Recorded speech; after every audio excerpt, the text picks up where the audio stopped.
नमस्कार, मैं रघुनाथ प्रसाद।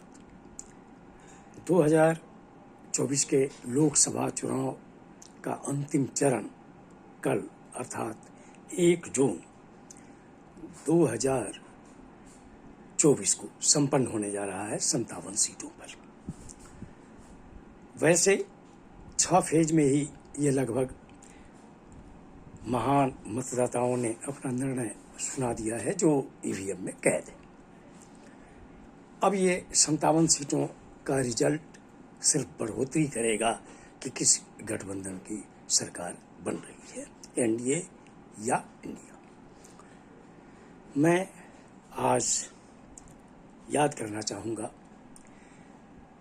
महान समाजवादी नेता डॉक्टर राम मनोहर लोहिया को, कि उन्होंने कहा था कि जो शासक सत्ता में होता है उसमें अहंकार आ सकता है यदि ये आभास हो जाए कि वो सत्ता में लगातार बने रहेंगे।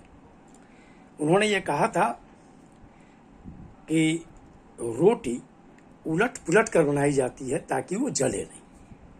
इसीलिए उनका ये कथन था कि मतदाताओं को यह चाहिए कि हर 5 वर्षों पर सत्ता को पलट दे।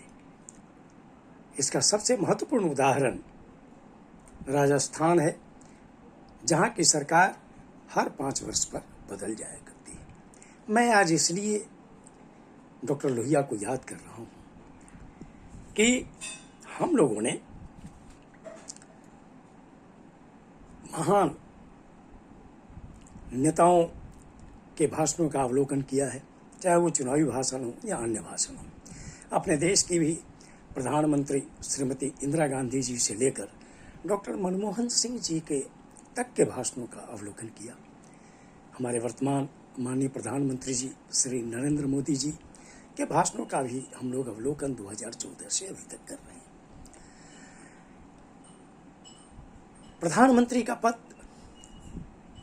देश का सबसे पावरफुल पद होता है, और चूंकि प्रधानमंत्री ही रिप्रेजेंट करते हैं पूरी दुनिया में भारतवर्ष को।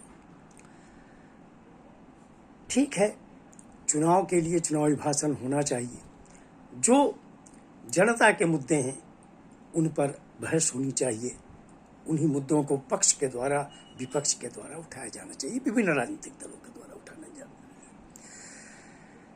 लेकिन हम लोगों ने यह देखा है कि दिनानुदिन इसमें सभी पार्टी के नेता दोषी हैं, लेकिन सबसे ज़्यादा जिम्मेवारी सत्तारूढ़ दल पर बनती है, और सत्तारूढ़ दल के ही सबसे पावरफुल नेता पर, कि वे भाषण की मर्यादा जितना बना कर रखेंगे, सभी राजनीतिक दलों पर इसका एक मनोवैज्ञानिक प्रभाव पड़ेगा।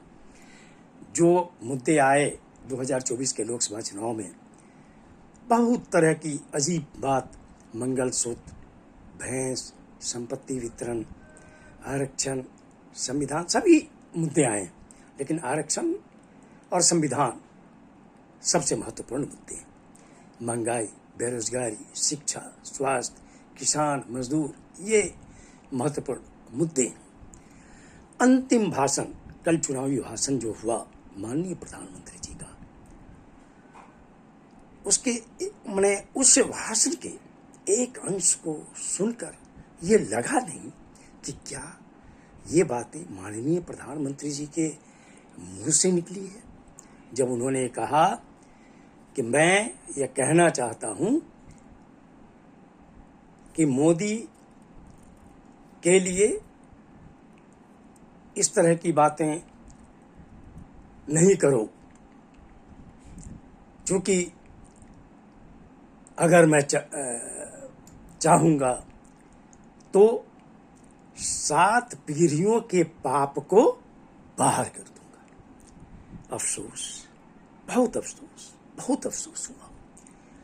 माननीय प्रधानमंत्री जी को कम से कम इस तरह की भाषा का उपयोग करने से बचना चाहिए था, ताकि अन्य सभी दलों के नेताओं पर चुनाव आएंगे जाएंगे, भारत सर्वोच्च है, भारत की अखंडता सुरक्षा सबसे महत्वपूर्ण है। वसुधैव कुटुंबकम की नीति सबसे महत्वपूर्ण है। हमारे देश में हिंदू, मुस्लिम, सिख, ईसाई सब मेल पूर्वक रहते रहे हैं और इसी से दुनिया में भारत का नाम है। आज पुनः देशवासियों से अनुरोध करता हूँ कि 2024 के लोकसभा चुनाव के मद्देनजर अंतिम चरण के चुनाव में आप बहुत सोच समझकर अपना निर्णय दें। और मैं पुनः दोहराता हूँ डॉक्टर राम मनोहर लोहिया जी के बातों को कि रोटी हमेशा उलट पुलट कर पकाई जाती है। आप सभी लोगों के लिए शुभकामनाएं। धन्यवाद। जय हिंद।